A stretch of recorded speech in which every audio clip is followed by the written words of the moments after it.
Good morning বন্ধুরা, আশা করি সবাই খুব ভালো আছো, সুস্থ আছো। আমিও খুব ভালো আছি।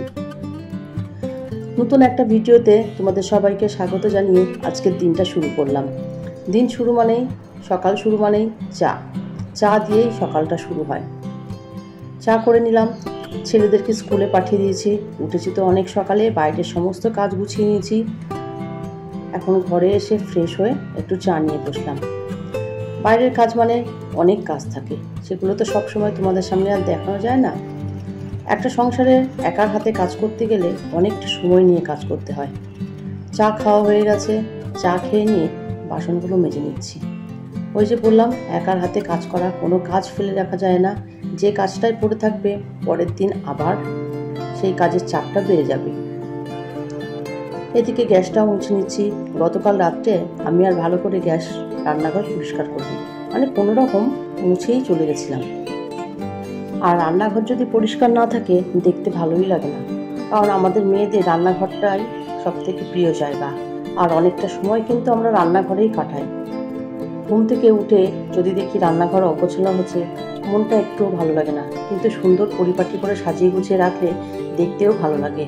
সেটাই করার চেষ্টা করি, মানে একা হাতে যতটা সম্ভব পরিপাটি করে সব কিছু সাজিয়ে রাখারই চেষ্টা করি। কিন্তু সবসময় তো শরীর সঙ্গ দেয় না যে সব কাজ পরিপাটি করে রাখবো, কিন্তু বেশিরভাগ কাজই না আমি গুছিয়ে রাখার চেষ্টা করি। আর এই কাজ করতে করতে অনেকটা সময় চলে যায়, মানে সেই সকাল থেকে রাত পর্যন্ত, বিছানায় শোয়ার আগ পর্যন্ত কিন্তু কাজ চলতে থাকে। দেখো, একটা বাইরে যারা কাজ করে তাদের কিন্তু একটা বাধা ধরা টাইম থাকে, তারা মাসের শেষে মাইনে পাচ্ছে। কিন্তু আমাদের ক্ষেত্রে আমাদের কোনো বাধা ধরার টাইম নেই, যখন তখন আমরা কাজ করছি। বিশেষ করে যারা একা থাকে, সারাদিন কাজে লেগে আছি, যতক্ষণ না বিছানায় ঘুমাতে যাচ্ছি। বিছানায় ঘুমিয়েও শান্তি থাকে না, কিন্তু মনে হয় কালকে কি রান্না হবে, কি টিফিন দেবো, এগুলো তো আমার মধ্যে চলতেই থাকে। আর মাসের শেষে কোনো রকম মাইনেও পাই না, আর সংসারের জন্য যে খাটাখাটনি তার জন্য কিন্তু কোনো সার্টিফিকেটও পাই না। এসবের কিন্তু কোনো দরকার নেই আমাদের। আমরা মেয়েরা হয়েছেই এই জন্য যে সবাইকে আদর যত্নে ভালোবেসে সংসারটাকে সাজিয়ে গুছিয়ে সুন্দরভাবে পরিপাটি করে রেখে দেবো। এদিকে তো টেবিলটাও মুছে নিলাম, বাসনগুলোও এখানে রেখে দিলাম। আর ভাবলাম জামা কাপড়গুলো আগে মেলে দিয়ে দিই, মানে সকালে উঠেই না আগে জামা কাপড়গুলো দিয়ে দিয়েছিলাম। আজকে কিন্তু ওয়েদারটা একদমই ভালো না, অনেক বেড কাভার জড়ো হয়ে গেছিলো, তাই ভাবলাম আজকে কাচতেই হবে। তাই ওয়াশিং মেশিনে কিছুটা দিয়ে দিয়েছি, কিছুটা এখনও আছে। আকাশটা দেখে তারপরে না হয় আগামীকাল আবার কাচা যাবে। জামা কাপড়গুলো আগে মেলে দিইনি, তারপরে তো রান্নার কাজ আছে, রান্না করতে হবে। এই গরমের মধ্যে না রান্না শেয়ার করতে পারি না। তোমরা হয়তো বলবে সবসময় গরমের কথা বলি, কিন্তু গরমটা না দিনের পর দিন অসহ্য হয়ে যাচ্ছে, মানে প্রচণ্ড গরমের তাপ। এত গরম আর সহ্য করা যাচ্ছে না। আর বিশেষ করে আগুনের ধারে গেলে তো আরও গরম। প্রচণ্ড গরমের মধ্যে রান্না করাটা কতটা কঠিন, কিন্তু এই কাজগুলো তখনই সহজ হয়ে যায় যখন মনে হয় এসব তো আমি আমার প্রিয়জনেদের জন্যই করছি, আমার আপনজনদের জন্য করছি।